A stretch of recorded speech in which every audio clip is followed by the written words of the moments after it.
ntangire mbaye ikaze kuri Mr Today TV. Iyi ni wa mwanya tugenda tubagezaho amakuru agenda acaracara hirya no hino ku mbuga nkoranyambaga. Mwabonye ejo ikipe ya PRFC n'ikipe ya Pyramide aho byacikiranaga kuri Pele Stadium, aho ikipe ya Pyramide byaje kurangira itsinze ikipe ya PRFC ibitego 2-0. Ibi byarabaye byavugishije benshi, cyane cyane abafana ba Rayon Sport nibo bantu babyishimiye cyane, bavuga ati twebwe twavuyemo namwe nimwumve ese mu Misiri muzavayo. Nanone reka mu mvugo y'umufana umajije kubaka izina bamwita Oromide agira ati, reka iyi message nyihera abakeba, harimo abantu muri kudukwena muzi ko EPR itakinnye, twebwe dutandukanye namwe, ibyo bintu mujye mubitekerezaho neza. Mwebwe imikino 2 mwateye ishoti rimwe ryonyine ryagiye mwizamu, ariko twebwe twakinnye neza mu minota yanyu.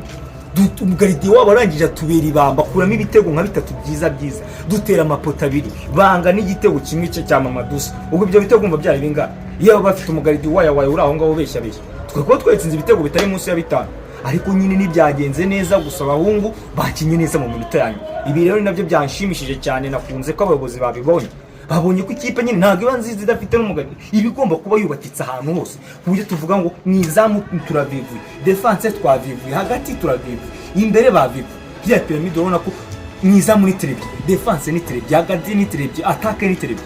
Natwe kandi ibyo tugomba gukosora si byinshi cyane, ni ibintu bike cyane ariko bitandukanye n'aba bandi bahari hakurya cyane. Mwebwe muracyafite amasomo, ibyo gukosora byo ni byinshi, ariko ubu ngubu ntacyo mfite cyo kuvugiraho.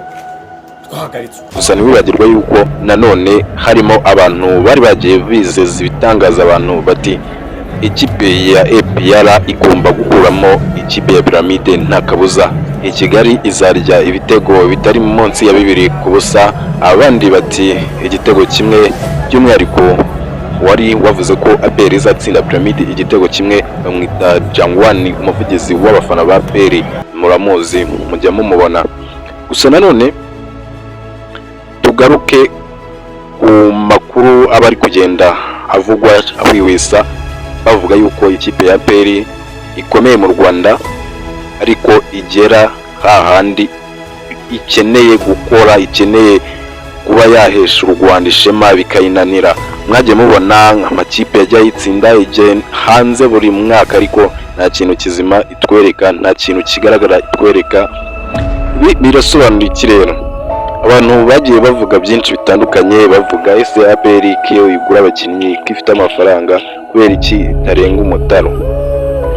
Kandi ngira ngo iki ni ikibazo buri wese wibaza, niba uri umufana wa APR FC ni ikibazo buri wese yibaza. Aravuga se APR kihemba neza, APR ifite abakinnyi, ariko tukabona ntago iri kurenga umutaro ngo ibe yasohoka nkuko twabonaga nka za 2010 isohoka ikazana za Sekafa, ariko yavuriyemo 1/2 muri Champions League. Naho murabona yuko nta kintu na kimwe cyakwemeza yuko izakura mu kipe ya Pyramide. Ni ibintu by'inzozi, nkuko wumva ngo Yesu azaza mu gihugu ryari, nkuko wavutse wumva ngo Yesu agiye kuzaza, ni nako bimeze. Ntabwo ikipe ya APR yakura mu Pyramide, ibyo ni inzozi. Ariko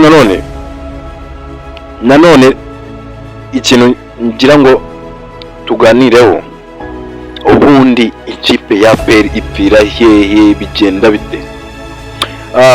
Uwitwa Oromide ni ukunda kuvuga ngo mwizamu no hantu hafite ikibazo. Ubundi kubera iki mwizamu rya APR hashidikanywaho kandi ifite amafaranga, kubera kitazana umuntu ukomeye ngajyemo hari ubundi bacefire batake kahave? Tudatinze rero reka ntangire mwereke ibitego bya Pyramide yatsinze ikipe ya APR, hanyuma mubwire ngo kora subscribe. Ani hantu honyine uzaza usanga amakuru agiye atandukanye acicikana, amakuru meza cyane arimo imyidagaduro, politique ndetse n'amakuru ya social media by'umwihariko yandavugwa hano kuri Sinema Nyarwanda.